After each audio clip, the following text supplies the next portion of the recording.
اللهم صل على محمد وعلى آل محمد كما صليت على إبراهيم وعلى آل إبراهيم إنك حميد مجيد اللهم بارك على محمد وعلى آل محمد كما باركت على إبراهيم وعلى آل إبراهيم إنك حميد مجيد আমরা সকলেই দিল থেকে বলি আলহামদুলিল্লাহ। আল্লাহ পাক রব্বুল আলামিনের দরবারে শুকরিয়া যে মহান রব্বুল আলামিন আপনাকে এবং আমাকে পবিত্র জিলহজ মাসে আল্লাহ তাআলা আমাদেরকে প্রথম জুমায় অংশগ্রহণ করার মতো তৌফিক দান করেছেন। আমরা সকলেই দিল থেকে বলি আলহামদুলিল্লাহ। লক্ষ কোটি দুরূদ ও সালাম বর্ষিত হোক প্রিয় নবী, সর্বশ্রেষ্ঠ নবী, আকায়ে নামদার, তাজেদারে মদিনা, সাইয়্যিদুল আম্বিয়া ওয়াল মুরসালিন জনাবে মুহাম্মদুর রাসূলুল্লাহ সাল্লাল্লাহু আলাইহি ওয়াসাল্লামের উপরে আমরা সকলেই দিল থেকে বলি সাল্লাল্লাহু আলাইহি ওয়াসাল্লাম। সম্মানিত হাজিরিন, কুরবানি যেহেতু একেবারেই সন্নিকটে, এজন্য আমরা আজকে কুরবানির গুরুত্ব এবং ফজিলত এবং কুরবানি সংক্রান্ত কিছু মাসলা মাসাইল নিয়ে আলোচনা করব। আল্লাহ তাআলা যদি আমাদেরকে তৌফিক দান করেন তাহলেই আমরা আলোচনা শেষ করতে পারবো এবং আমল করতে পারবো। আমরা আল্লাহর কাছে দোয়া করি আল্লাহ তাআলা যেন আমাদেরকে তৌফিক এনায়েত করেন। সকলে বলেন আমিন। সম্মানিত হাজিরিন, কুরবানি করা ওয়াজিব। সুতরাং সামর্থ্যবান ব্যক্তি যারা রয়েছে তাদের জন্য এটাকে অবহেলা করা খুবই কঠিন একটি গুনাহের কাজ। কুরবানি করা শুধুমাত্র যে পশু জবাই করা বিষয়টি এমন নয়, বরং এটি আল্লাহর হুকুমের সামনে নিজেকে সমর্পণ করা, আল্লাহর হুকুমের সামনে নিজে নত হয়ে যাওয়া, আত্মা এবং সম্পদ ত্যাগের এক মহৎ প্রতীক হচ্ছে এই কুরবানি। এই কুরবানির ব্যাপারে আল্লাহ রাব্বুল আলামিন বলেন, তোমাদের জন্যই শুধুমাত্র যে কুরবানি রাখা হয়েছে বিষয়টি এমন নয়, বরং এই কুরবানিটা তোমাদের পূর্ববর্তী যে সমস্ত উম্মত ছিল প্রত্যেকটা উম্মতের জন্য এই কুরবানির ব্যবস্থা ছিল। আল্লাহ তাআলা সেই কথাটি কোরআনুল কারীমের মধ্যে তুলে ধরেছেন। আল্লাহ বলেন, ওয়ালিকুল্লি উম্মাতিন জাআলনা মানসাকা, আমি প্রত্যেকটা উম্মতের জন্য এই কুরবানির বিধান রেখেছি। লিয়াযকুরু ইসমাল্লাহি আলা মা রাযাকাহুম মিন বাহিমাতিল আনআম, যে আমি তোমাদেরকে যে রিজিক দিয়েছি চতুষ্পদ জন্তুর মধ্য থেকে, সেগুলোর উপরে যেন তোমরা আল্লাহ তাআলার নাম স্মরণ করতে পারো, অর্থাৎ আল্লাহর নামে যেন তোমরা কুরবানি করতে পারো। ফাইলাহুকুম ইলাহু ওয়াহিদ, যে সমস্ত পশু পাখি, যে সমস্ত পশুকে তোমরা কুরবানি করবে সেগুলোর রব ইলাহ এবং তোমাদের ইলাহ একই। ফালাহু আসলিমু, সুতরাং কুরবানির পশুগুলো যেমনি ভাবে তার রবের সন্তুষ্টির জন্য নিজেদের জীবনকে উৎসর্গ করে দিচ্ছে, ফালাহু আসলিমু, তোমরা নিজেরাও সেই আল্লাহর সামনে নত হয়ে যাও। ওয়াবাশশিরিল মুখবিতিন, আর হে নবী আপনি মুখবিতিন যারা, বিনয়ী যারা রয়েছে, বিনীত যারা রয়েছে, এই বিনীতদেরকে আপনি সুসংবাদ প্রদান করুন। চিৎকার মেরে বলেন সুবহানাল্লাহ। আমার ভাইয়েরা, এই কুরবানির পশুগুলোর মধ্যে আমাদের জন্য খায়ের এবং বরকত রয়েছে, যেটা আপনি একটু বাস্তবে যদি একটু খেয়াল করেন দেখবেন অনেক রোগীরা এমন আছে যেই সমস্ত রোগীরা গরুর গোশত খাইতে পারে না, কিন্তু ডাক্তাররা বলে কুরবানির গোশত যেহেতু আপনি একটু খাইলে সমস্যা নাই। যাদের বিভিন্ন সমস্যার কারণে কুরবানির গরুর গোশত খাওয়াটার উপরে নিষেধাজ্ঞা দিয়ে দেয় ডক্টররা, কিন্তু কুরবানির গোশত খাওয়ার উপরে তারা নিষেধাজ্ঞা দেয় না। তার কারণ হলো এই কুরবানির মধ্যে আল্লাহ তাআলা খায়ের এবং বরকত রেখেছেন। বলি সুবহানাল্লাহ। আল্লাহ তাআলা সূরাতুল হজর 36 নম্বর আয়াতে কারিমার মধ্যে আল্লাহ তাআলা বলেছেন, ওয়াল বুদনা জাআলনাহা লাকুম মিন শাআইরিল্লাহ। বুদনা হলো উট সমূহ। উট সমূহ এগুলো আল্লাহ তাআলার নিদর্শন সমূহ থেকে একটি। আল্লাহ তাআলা কুরবানির জন্য যে সমস্ত পশু নির্বাচন করেছেন, এই নির্বাচিত পশুগুলোর মধ্যে যে উট রয়েছে এবং এই বুদনা বলে আল্লাহ তাআলা কুরবানির অন্যান্য আরো যে পশুগুলো আছে সেগুলোকেও উদ্দেশ্য নিয়েছেন। প্রত্যেকটাই আল্লাহ তাআলার নিদর্শন সমূহের মধ্য থেকে আমি এগুলোকে নির্ধারণ করে রেখেছি। লাকুম ফিহা খায়র, এই কুরবানির জন্তুর মধ্যে তোমাদের জন্য রয়েছে খায়র, কল্যাণ, তোমাদের জন্য রয়েছে মঙ্গল। সুবহানাল্লাহ। ফাযকুরু ইসমাল্লাহি আলাইহা সাওয়াফা। সুতরাং এই কুরবানির যে উটগুলোকে কুরবানি করা হয়, এই কুরবানিগুলোকে দাঁড়ানো অবস্থায় তাদেরকে লাইনে দাঁড়িয়ে তাদের গলার এখানে নহর করা হয়। আমরা উট ব্যতীত যে সমস্ত পশু কুরবানি করি সেগুলোকে আমরা জবাই করি, কিন্তু উটের ক্ষেত্রে জবাই না, উটের ক্ষেত্রে করা হয় নহর, অর্থাৎ ধারালো ছুরি দিয়ে এখান থেকে একটু রক্ত কেটে দেওয়া, সেখান থেকে রক্ত পড়তে পড়তে পড়তে পড়তে একটা সময়ে সে জমিনে পড়ে যাবে, এরপরে সেখান থেকে খাওয়া হবে। এই কথাটাই আল্লাহ তাআলা বলেছেন, ফাযকুরু ইসমাল্লাহি আলাইহা সাওয়াফা। সুতরাং দাঁড়িয়ে দাঁড়িয়ে থাকা অবস্থায় লাইনে দাঁড়িয়ে তোমরা আল্লাহর নামগুলো এই উটের উপরে তোমরা স্মরণ করো, অর্থাৎ আল্লাহর নামে তোমরা নহর করো। সুবহানাল্লাহ। ফাইযা ওয়াজাবাত জুনুবুহা, যখন উটগুলোর রক্ত প্রবাহিত হতে হতে দুর্বল হয়ে যখন জমিনের উপরে পড়ে যাবে, তাদের জীবন বের হয়ে যাবে, প্রাণ বের হয়ে যাবে, তখন ফাকুলু মিনহা, সেখান থেকে তোমরা নিজেরা খাও। ওয়া আতঈমুল কানিআ, এবং অভাব প্রকাশ করে না। সমাজের মধ্যে এমন কিছু মানুষ আছে, এই সমস্ত যারা অভাবী কিন্তু মানুষের কাছে হাত পাততে পারে না, নিজের দুঃখ দুর্দশার কথা, নিজের অভাবের কথা মানুষের সামনে বলতে পারে না, এদেরকে খুঁজে খুঁজে তাদেরকেও তোমরা কুরবানির মাংস থেকে খাওয়াও। ওয়াল মুতার, এবং যারা তোমাদের কাছে অভাবের কথা বলতে পারে তাদেরকেও তোমরা খাওয়াও। সুবহানাল্লাহ। আল্লাহ তাআলা বলে নাই কুরবানি করে শুধুমাত্র নিজে খাও, এখানে আল্লাহ তাআলা বলেছে তুমি তো নিজে খাবে, নিজের ফ্যামিলিকে খাওয়াবে। যে সমস্ত মানুষ অভাবগ্রস্ত রয়েছে, মানুষের কাছে বলতে পারে না, তাদের খোঁজ খবর নিয়ে তাদেরকেও খাওয়াও। যে সমস্ত মানুষ অভাবগ্রস্ত বলতে পারে, তারা যদি চায় তাদেরকেও খাওয়াও। কাযালিকা সাখখারনাহা লাকুম, তোমরা যেই পশু পাখি, তোমরা যেই জন্তুগুলোকে কুরবানি করো, এগুলোকে আমি তোমাদের বশীভূত করে দিয়েছি। বলেন তো, একটা গরুর শক্তি আমাদের চাইতে বেশি না কম? একটি মহিষের শক্তি আমাদের চাইতে কম না বেশি? একটি উটের শক্তি আমাদের চাইতে অনেক বেশি। এমনও তো গরু আছে 4-5 জন 10 জন মিলে তো তার সাথে পারা যায় না। তারপরেও আল্লাহর নাম বলে যখন বিসমিল্লাহি আল্লাহু আকবার বলা হয়, তখন গরুগুলো আর নড়াচড়া করে না, তখন আল্লাহর জন্য নিজেদের জীবনকে উৎসর্গ করার জন্য ব্যস্ত হয়ে যায়। সুবহানাল্লাহ।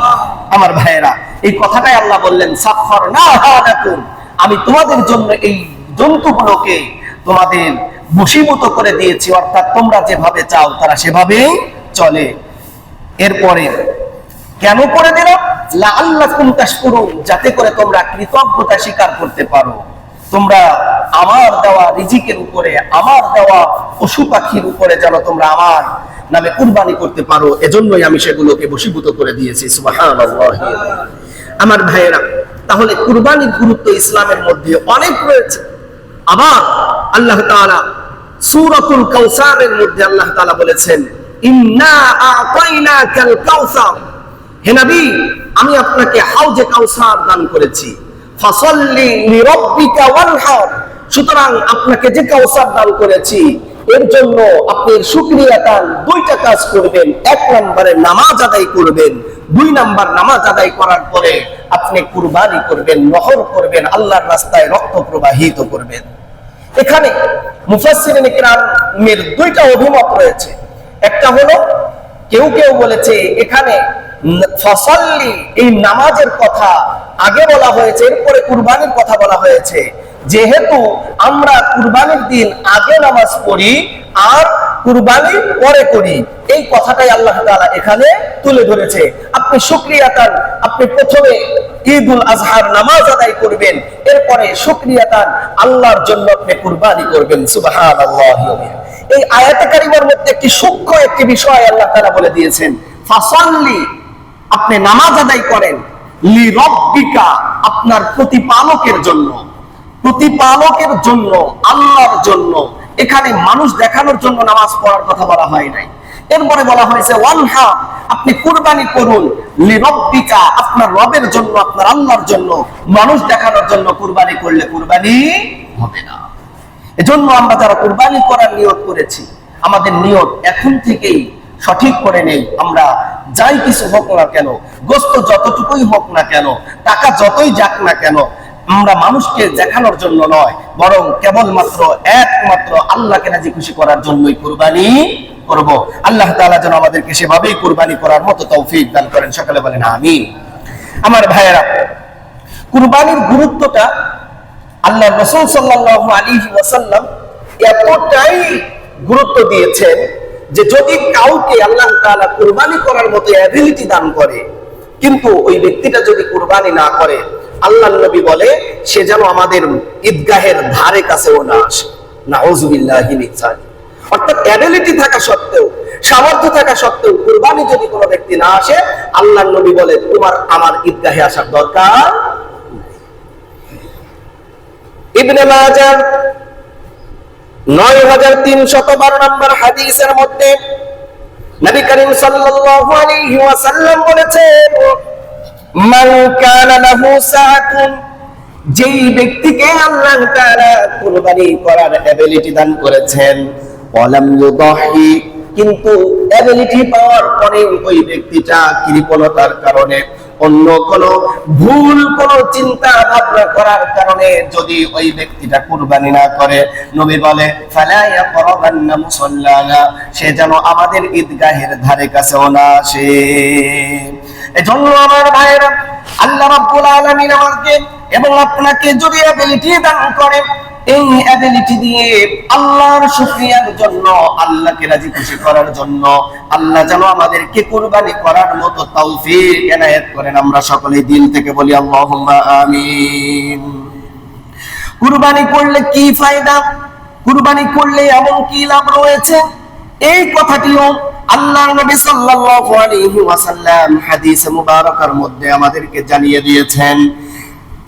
ইবনে মাজাহ 3127 নম্বর হাদিস, হাদিসটি বর্ণিত হয়েছে হযরতে যায়েদ ইবনে আরকাম রাদিয়াল্লাহু তাআলা আনহু থেকে। তিনি বলেন, قال أصحاب رسول الله صلى الله عليه وسلم ما يا رسول الله ما هذه الأضاحي। আল্লাহর নবীর সাহাবীরা নবী করিম সাল্লাল্লাহু আলাইহি ওয়াসাল্লামকে জিজ্ঞাসা করলেন, ইয়া রাসূলুল্লাহ, ইয়া হাবিবাল্লাহ, আপনি যে আমাদেরকে কুরবানি করার নির্দেশ দেন, এই কুরবানি মূলত কি জিনিস, এই কুরবানিটা কি থেকে আসলো, এই কুরবানিটার তাৎপর্য কি?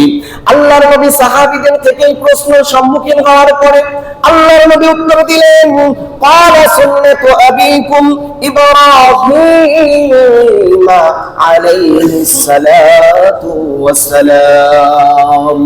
আল্লাহর নবী বললেন, এটা হলো তোমাদের জাতির পিতা হযরতে ইব্রাহিম আলাইহিস সালাতু ওয়াস সালামের সুন্নাত। চিৎকার মেরে বলেন না সুবহানাল্লাহ।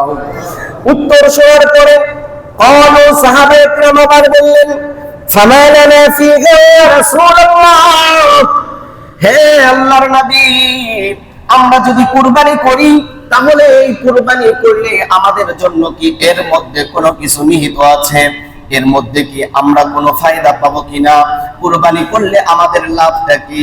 আল্লাহর নবী বললেন বিকুল্লি শাআরাতিন হাসানা, প্রত্যেকটা পশমের বিনিময়ে আল্লাহ তাআলা এক একটা সওয়াব দান করবে। একটা কুরবানির পশুর মধ্যে অসংখ্য অগণিত পশম রয়েছে, প্রত্যেকটা পশমের বিনিময়ে আল্লাহ তাআলা কুরবানি দাতাকে এক একটা সওয়াব আল্লাহ তাআলা দান করবেন। সুবহানাল্লাহ। ক্বালু ফাসসুফু, সাহাবায়ে কেরাম যখন উত্তর পেলেন প্রত্যেকটা পশমের বিনিময়ে একটি করে সওয়াব, তখন সাহাবায়ে কেরাম আরো আশ্চর্যান্বিত হয়ে প্রশ্ন করলেন, আল্লাহর নবী, কিছু কিছু পশুর অনেক পশম থাকে, অর্থাৎ পশমওয়ালা যেই প্রাণীগুলো রয়েছে সেগুলো কুরবানি করলেও কি প্রত্যেকটার বিনিময়ে এক একটা সওয়াব দেওয়া হবে? আল্লাহর রাসূল বললেন বিকুল্লি শাআরাতিন মিনাস সুফি হাসানা, পশমওয়ালা জন্তু, পশমওয়ালা পশু যেগুলোকে কুরবানি করা হয়, প্রত্যেকটা পশমের বিনিময়ে আল্লাহ তাআলা এক একটা সওয়াব দান করে দিবেন। চিৎকার মেরে বলেন না সুবহানাল্লাহ। আমার ভাইয়েরা, কুরবানির দিন অনেক মানুষ অনেক আমল করে, কুরবানির দিন ঈদের নামাজ পড়ে, দান সদকা করে, কুরবানির দিন মানুষ একে অপরকে সালাম দেয়, একে অপরের বাসায় আত্মীয় স্বজনের বাসায় বেড়াতে যায়, মেহমানদারির ব্যবস্থা করে, কত ধরনের কত ইবাদতের ব্যবস্থা রাখা হয়েছে। আল্লাহর নবী বলেন যত ধরনের ইবাদত বন্দেগী কুরবানির দিনে করা হয়, কুরবানির দিনের মধ্যে আল্লাহর রাস্তায় কুরবানি করার জন্য পশুর রক্ত প্রবাহিত করার চাইতে উত্তম কোন আমল আল্লাহর কাছে নাই। জামিআ তিরমিজির 1493 নম্বর হাদিস, হাদিসটি বর্ণিত হয়েছে আম্মা জান হযরতে আয়েশা রাদিয়াল্লাহু তাআলা আনহা থেকে। তিনি বলেন আন্না রাসূলুল্লাহ সাল্লাল্লাহু আলাইহি ওয়াসাল্লাম বল, যে নিশ্চয় নবী করিম সাল্লাল্লাহু আলাইহি ওয়াসাল্লাম বলেছেন, মা আমিলা আদামিয়ুন মিন আমালি ইয়াওমান নাহরি আহাব্বা ইলাল্লাহ মিন ইহরাকিদ দাম। বনি আদম ইয়াওমান নাহার, অর্থাৎ কুরবানির দিনে যতগুলো আমল করেন প্রত্যেকটা আমলের মধ্যে রক্ত প্রবাহিত করার চাইতে প্রিয় আমল, পছন্দনীয় আমল আল্লাহর কাছে আর অন্য কোনটাই নাই। সুবহানাল্লাহ। অর্থাৎ বান্দারা যখন আল্লাহর নামে রক্ত প্রবাহিত করে কুরবানির পশুগুলো জবাই করে, এইটা আল্লাহর কাছে অনেক বেশি পছন্দনীয় আমল। সুবহানাল্লাহ। আল্লাহর নবী এরপরে বলেন ইন্নাহা লাতাতি ইয়াউমাল কিয়ামাতি বিকুরুনিহা ওয়া আশআরিহা ওয়া আজলাফিহা। আল্লাহর নবী বলেছেন যে কুরবানির পশুটাকে জবাই করা হলো, এই জবাইকৃত পশুটা রোজ কিয়ামতের দিন সে তার শিং সহ, সে তার চুল পশম সহ, সে তার হাড্ডি গুড্ডি সহ রোজ কিয়ামতের ময়দানে আল্লাহর দরবারে হাজির হয়ে যাবে। এবং কুরবানি দাতার জন্য এই পশুটা, যাকে আল্লাহর রাস্তায় আপনি কুরবানি করেছিলেন, এই পশুটা আপনার জন্য, আপনি যদি কুরবানি দাতা হন, আপনার জন্য আল্লাহর দরবারে সুপারিশ করবে। সুবহানাল্লাহ। আল্লাহর কাছে বলবে, আল্লাহ, আপনার এই বান্দা নিজে উপার্জিত সম্পদ থেকে আমাকে ক্রয় করে আপনার রাস্তায় আপনাকে রাজি খুশি করার জন্য, আপনার রাস্তায় রক্ত প্রবাহিত করার জন্য এই ব্যক্তিটা আমাকে দুনিয়ার মধ্যে কুরবানি করেছিল, সুতরাং আমি এই কুরবানি দাতার পক্ষে আজকে আপনার কাছে সুপারিশ করলাম, এই ব্যক্তিটাকে আপনি জান্নাতে দিয়ে দেন। সুবহানাল্লাহ, সুবহানাল্লাহ। এরপরে নবী বলেন, বান্দারা যখন কুরবানি করে রক্তটা জমিনের মধ্যে পড়ার আগে আল্লাহ তাআলার কাছে কুরবানির রক্ত পৌঁছায় যায়। অর্থাৎ আল্লাহর কাছে বান্দার মনের মধ্যে কি রয়েছে, কুরবানিটা কি উদ্দেশ্য করতেছে, এই কুরবানির বিষয়টি আল্লাহর কাছে সবকিছু পরিস্ফুটিত, সবকিছু ক্লিয়ার হয়ে পৌঁছায় যায়। ওয়া ইন্নাদ দামা লা ইয়াকউ মিনাল্লাহি বিমাকানিন ক্বাবলা আন ইয়াকআ মিনাল আরদ। কুরবানির রক্তটা জমিনে পড়ার পূর্বেই আল্লাহ তাআলার দরবারে পৌঁছায়া যায়। জোরে বলেন না সুবহানাল্লাহ। ফাতিবু বিহা নাফসান, সুতরাং যেই সত্তাকে, যেই আল্লাহকে রাজি খুশি করার জন্য আপনি কুরবানি করতেছেন, জমিনের উপরে মাটিতে রক্ত পড়ার আগে, রক্তটা যখন আল্লাহর কাছে পৌঁছায়া যায়, সুতরাং তুমি যে কুরবানিটা করতেছো তোমার আল্লাহর কাছে পৌঁছায়া যাচ্ছে। ফাতিবু বিহা নাফসান, সুতরাং অন্তরের মধ্যে আনন্দ নিয়ে আল্লাহর জন্য কুরবানি করো। আল্লাহর জন্য আনন্দ নিয়ে কুরবানি করার কথা হাদিসের মধ্যে উৎসাহ দান করা হয়েছে। সুবহানাল্লাহি ওয়া বিহামদি। আমার ভাইরা, কুরবানি, আমরা যে কুরবানিটা করি, এই কুরবানির রক্ত, মাংস, অন্যান্য কোনো কিছুই আল্লাহর দরবারে পৌঁছায় না। শুধুমাত্র পৌঁছায় আপনার অন্তরের অবস্থা, আপনার তাকওয়া, এটাই একমাত্র আল্লাহর কাছে পৌঁছায়। আর কুরবানি কবুল হওয়ার জন্য আপনার অন্তরের অবস্থাটাই সবার আগে ধর্তব্য হবে। আপনি কেন কুরবানি করছেন? গোশত খাওয়ার জন্য, লোক দেখানোর জন্য, গরিবদের মাঝে কুরবানির গোশত বন্টন করার জন্য, নাকি অন্য কোনো উদ্দেশ্যে? এটা দেখবে সর্বপ্রথম। এরপরে আপনার যেই টাকা দিয়ে করতেছেন, এই টাকাটাকে আপনার হালাল কিনা, এদিকেও খেয়াল করা হবে। আমার ভাইয়েরা, সূরাতুল হজের 37 নম্বর আয়াতের মধ্যে আল্লাহ রাব্বুল আলামিন বলেন, লা ইয়ানালাল্লাহা লুহুমুহা ওয়ালা দিমাউহা ওয়ালাকিন ইয়ানালুহুত তাকওয়া মিনকুম। আল্লাহ তাআলা বলেন, তোমাদের কুরবানির রক্ত, মাংস কিচ্ছুই আমি আল্লাহর কাছে পৌঁছাই না। ওয়ালাকিন ইয়ানালুহুত তাকওয়া মিনকুম, কিন্তু তোমাদের অন্তরের যেই তাকওয়া, তোমাদের তাকওয়াটা আমি আল্লাহর দরবারে পৌঁছায়া যায়। সুবহানাল্লাহ। অর্থাৎ আমার এই কুরবানিটা যে আমি করতেছি, আমার তো আল্লাহ তাআলা সম্পদ দিয়েছেন। এই সম্পদ যে দিয়েছেন, এই সম্পদটা আমি যদি কুরবানি না করতাম, দুনিয়ার কেউ কি আমাকে চাপ সৃষ্টি করে কুরবানি করাইতে পারতো? আল্লাহর ভয়েই আমরা কুরবানি করতেছি। যেই আল্লাহ সম্পদ দিয়েছে, সেই আল্লাহর নামেই কুরবানি করব। এজন্যই কুরবানি করতেছি। এই ভয়টাই আল্লাহ দিলের মধ্যে সর্বপ্রথম দেখবেন। এরপরে আল্লাহ তাআলা নবী আমাদেরকে বলে দিয়েছেন, কুরআনের আয়াতে কারিমার মধ্যে আল্লাহ তাআলা বলেছেন যে আমাদের জীবন, আমাদের মরণ, আমাদের জান, আমাদের মান, আমাদের সম্পদ, আমাদের সব কিছু একমাত্র কার জন্য? একটু জোরে বলবেন, কার জন্য?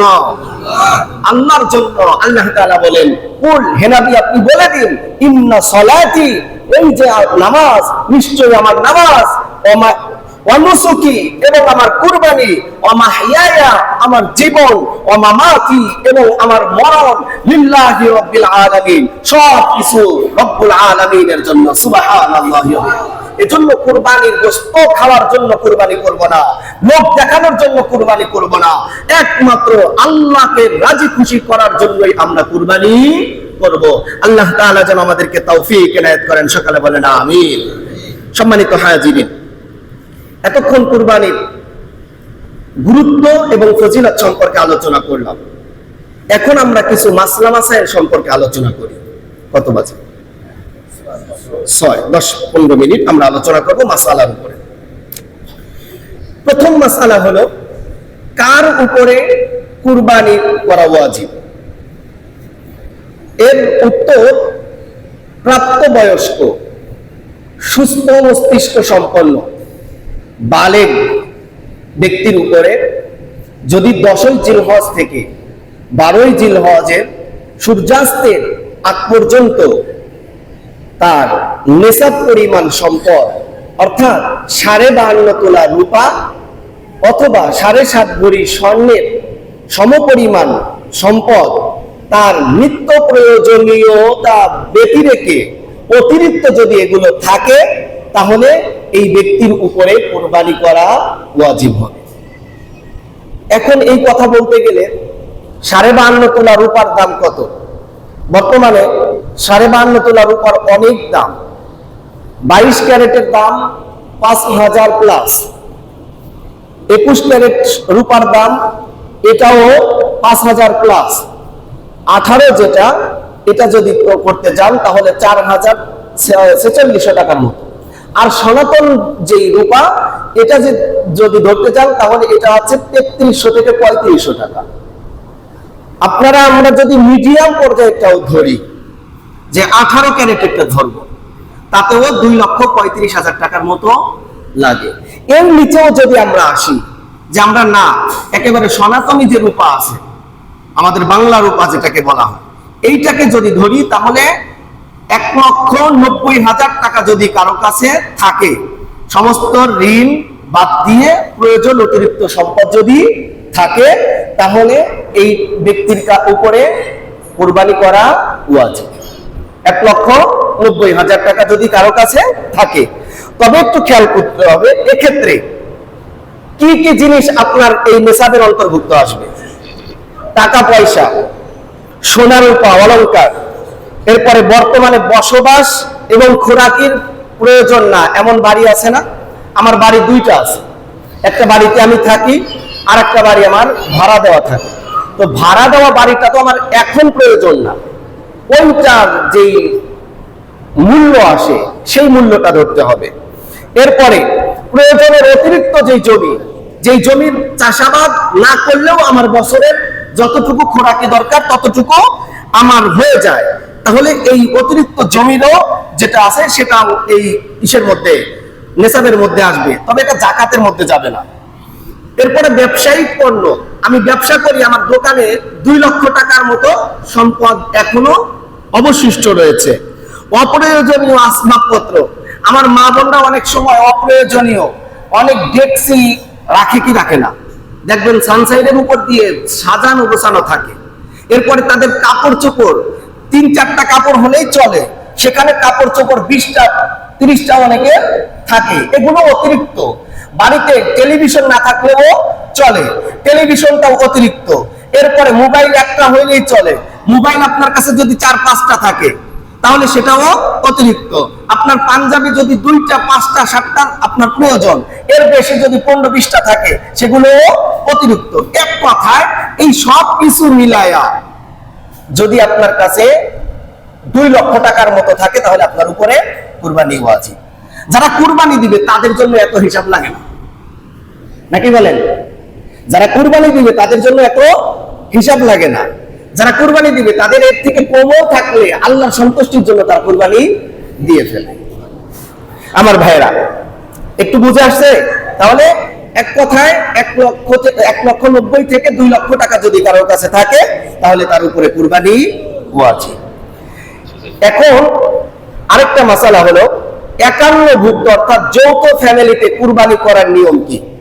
অনেকে আছে না, সকলেই চাকরি বাকরি করে, ব্যবসা বাণিজ্য করে, কিন্তু টাকা পয়সা এক ফ্যামিলিতেই তারা খাবার খায়, এক জায়গায় খানা খায়, যৌথ ফ্যামিলি যেটা। এক্ষেত্রে ব্যাংক ব্যালেন্স প্রত্যেকের টাকা পয়সা যদি আলাদা থাকে তাহলে যদিও একই ফ্যামিলিতে খানা খায়, যৌথ ফ্যামিলিতে খানা খায়, প্রত্যেকের যদি এই পরিমাণ সম্পদ থাকে তাহলে প্রত্যেকেরই কুরবানি দেওয়া উচিত। এক ফ্যামিলিতে খানা খাচ্ছে কিন্তু প্রত্যেকের আয়ের উৎস আলাদা, প্রত্যেকের টাকা পয়সা আলাদা আলাদা রাখে, তাহলে প্রত্যেকের আলাদা আলাদা কুরবানি করতে হবে। এখন বললো কি সব কিছুর ক্ষেত্রে সব ঠিক আছে, কুরবানি বাবা করে দিছে, এখন যেহেতু বাবা আছে, বাবার নামে বাবা যেহেতু আছে, বাবার পক্ষ থেকে কুরবানি করে দিক, তাহলে কিন্তু হবে না। আপনার বাবা তো দিবে, আপনার বাবা অ্যাবিলিটি সম্পন্ন হলে বাবা দিবেন, আপনি অ্যাবিলিটি সম্পন্ন হলে আপনিও কুরবানি দিবেন। এমনকি কোন মহিলাও যদি এই সম্পদের মালিক হয় তাহলে তাকেও কুরবানি দিতে হবে। মোহরের টাকা অনেক মহিলাদের থাকে না, আবার অনেকে বাবার বাড়ি থেকে জমি বিক্রি করে এনে রাখে না, আবার অনেকে গরু পালে, আলাদা তার ব্যাংক আছে না, হিসাব আলাদা থাকে না, তাহলে তার যদি এই সম্পদ থাকে তাহলে তো তাকেও কুরবানি দিতে হবে। এখন বললো কি না আমার স্বামী যেহেতু বেঁচে আছে আমি কুরবানি দেবো না, না, স্বামী বেঁচে আছে তো স্বামীরটা স্বামী দিবে, আপনারটা আপনাকে দিতে হবে। নামাজ ফরজ, প্রত্যেকটা ব্যক্তি যখন বড় হয়ে যায়, প্রাপ্তবয়স্ক হয়ে যায়, তখন নামাজ ফ্যামিলির পক্ষ থেকে বাবা পড়ে দিলেই হবে নাকি যে বড় হয়েছে ফরজ, যার উপরে ফরজ তাকেও দিতে করতে হবে? কুরবানির ওয়াজিবটাও এমন, শুধুমাত্র বাবা করলে বাবারটা বাবার হবে, কিন্তু আপনার উপরে যদি অ্যাবিলিটি থাকে আপনার উপরেও কুরবানি ওয়াজিব হবে, শুধুমাত্র এতটুকু পাঁচটা দিয়ে চলে গেলে হবে না। কোন কোন পশু কুরবানি করা যাবে এটা তো আমাদের সবাই জানা আছে, উট, গরু, মহিষ, দুম্বা, ভেড়া, ছাগল, এই 6 প্রকার যেই প্রাণী আছে এই 6 প্রকার প্রাণী কুরবানি করা যাবে। এর বাহিরে অন্য কোনো পশু দিয়ে কুরবানি করা যাবে না। যেমন গৃহপালিত বন্য কোনো পশুকে ছোটকাল থেকে এনে তারপরে বাসে পালন করে, আসে না? আবার বর্তমানে গয়াল নতুন করে পালন করা হচ্ছে, অথবা বন্য হরিণ যদি এগুলো থাকে, এগুলো দিয়ে কুরবানি হবে না। এই 6টার মধ্যেই কুরবানির মধ্যে কুরবানি করতে হবে, এর বাইরে করা যাবে না। এরপরে নর মাদা পশু দিয়ে কুরবানি করা যাবে কিনা। অনেকেই বলে যে নর যেগুলো পুরুষ, এগুলো দিয়ে কুরবানি করা যাবে না। আবার অনেকেই বলে যেগুলোকে খাসি করা হয়েছে সেগুলো দিয়ে কুরবানি করা যাবে না। না, আপনি নর মাদা যেগুলো আছে, যেটাই হোক, পুরুষ আর মহিলা সবকিছু দিয়ে আপনি কুরবানি করতে পারবেন, তবে শর্ত এই 6 শ্রেণীর পশু হতে হবে। কুরবানির পশুর বয়স সীমা কত হতে হবে?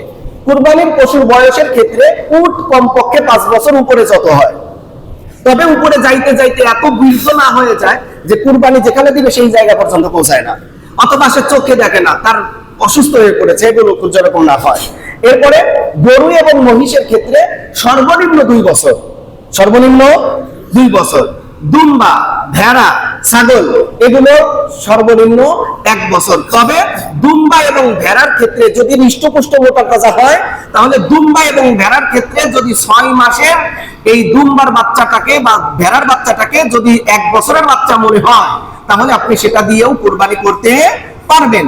তবে ছাগলের ক্ষেত্রে 1 বছরের কম হলে কোনো ক্রমেই জায়েজ হবে না। অনেকেই মাসালাটা এমন বলে যে ছাগলের বাচ্চা 6 মাসেরটা যদি 1 বছরের মতো দেখা যায়, তাহলে কি হবে? ওটাতে কুরবানি হবে। এটা কিন্তু ভুল মাসালা, এই জন্য আপনারা আগে থেকেই সতর্ক থাকবেন ইনশাআল্লাহ। এক্ষেত্রে আরেকটা জিনিস বলি, দাঁত একটা বিষয় আছে না? কয় দাঁতের ছাগল, কয় দাঁতের গরু, আপনার দাঁতের বিষয়টা হলো অভিজ্ঞতার আলোকে, যে এই কয় বছর হলে এই কয় দাঁত হয়। আবার অনেক সময় আছে কি বছর পূর্ণ হয়ে গেছে কিন্তু দাঁত হয় না, এজন্য বয়স খেয়াল করতে হবে।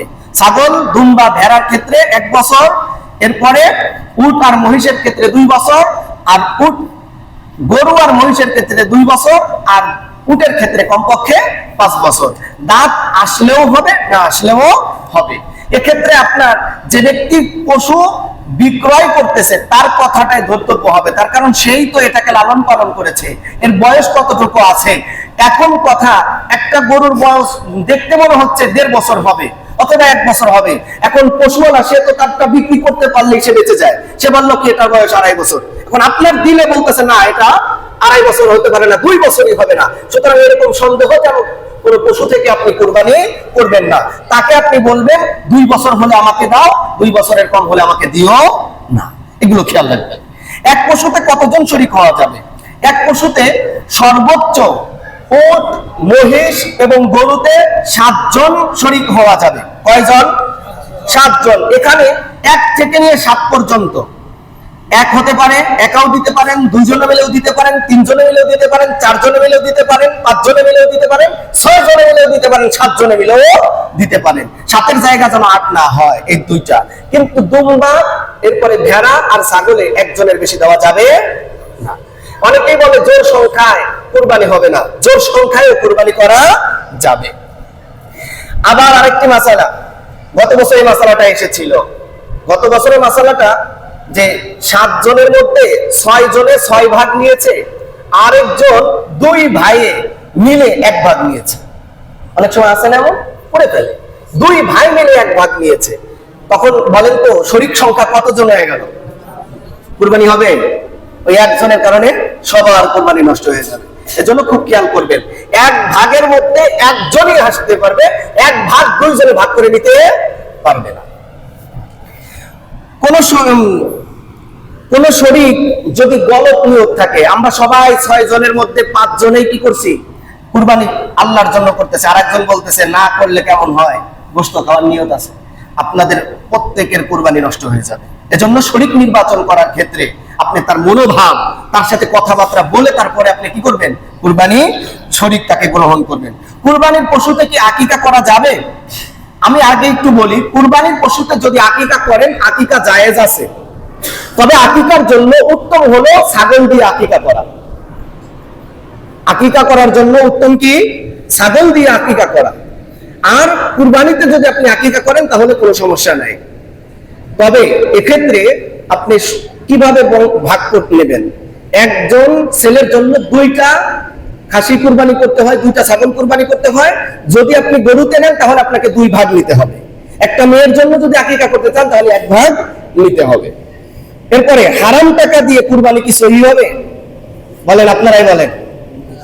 কুরবানি সহি হবে না। আপনারা ফতোয়া দিয়ে দিচ্ছেন।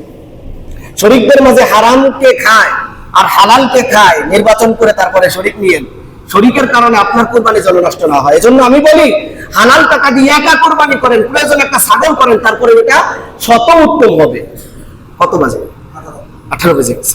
সম্মানিত হাজিরিন, এরপরে আরেকটা খেয়াল করতে হবে, কোন শরীকের যদি মৃত্যু হয় তাহলে তার টাকাটা তার ওয়ারিসদের কাছে ফেরত দিতে হবে। তবে ওয়ারিসরা যদি অনুমতি দেয় তাহলে তার ওই মৃত ব্যক্তির পক্ষ থেকে কুরবানি করা যাবে। এরপরে কুরবানির গোশত জমিয়ে ফ্রিজে রেখে খাওয়া যাবে কিনা? কুরবানির গোশত আপনি বন্টন করবেন, 3 ভাগ করা মুস্তাহাব। এই 3 ভাগের মধ্যে 1 ভাগ আপনি রাখবেন, 1 ভাগ আত্মীয়দেরকে দেবেন, 1 ভাগ গরিব মানুষদেরকে দিবেন। এই গোশত দেওয়ার পরে যদি থাকে আপনি রেখে যতদিন মন চায় আপনি ততদিন খেতে পারবেন, কোনো সমস্যা নাই।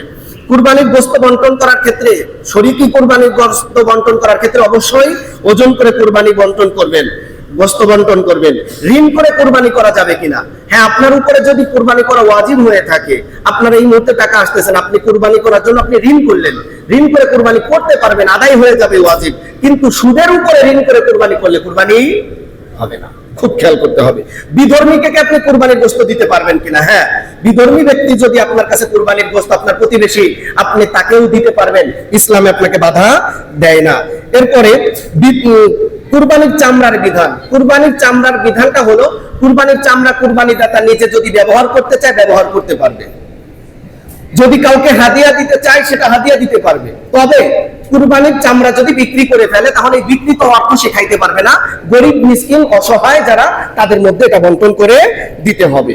এরপরে তাকবীরে তাশরিক, এটা গুরুত্বপূর্ণ। তাকবীরে তাশরিক আমরা কখন থেকে পড়া শুরু করব? তাকবীরে তাশরিক হলো 9 জিলহজ ফজর থেকে 13 জিলহজ আসর পর্যন্ত আমরা তাকবীরে তাশরিক প্রত্যেক নামাজের পরে পুরুষেরা উচ্চ আওয়াজে একবার তাকবীর পাঠ করা ওয়াজিব, আর মহিলারা নিচু আওয়াজে তাকবীর পড়া ওয়াজিব। যদি কেউ ভুলে যায়, ইমাম সাহেব পড়তে ভুলে গিয়েছে, মুয়াজ্জিন সাহেব সহ মুক্তাদি যারা আছে তারা পড়া শুরু করবে, আবার সবাই পড়তে শুরু করবে। আল্লাহ তাআলা যেন আমাদেরকে তৌফিক দান করেন, এবং কারো কোনো মাসআলা জানা থাকলে অবশ্যই আমার কাছ থেকে জেনে নেওয়ার চেষ্টা করবেন। আল্লাহ তাআলা তৌফিক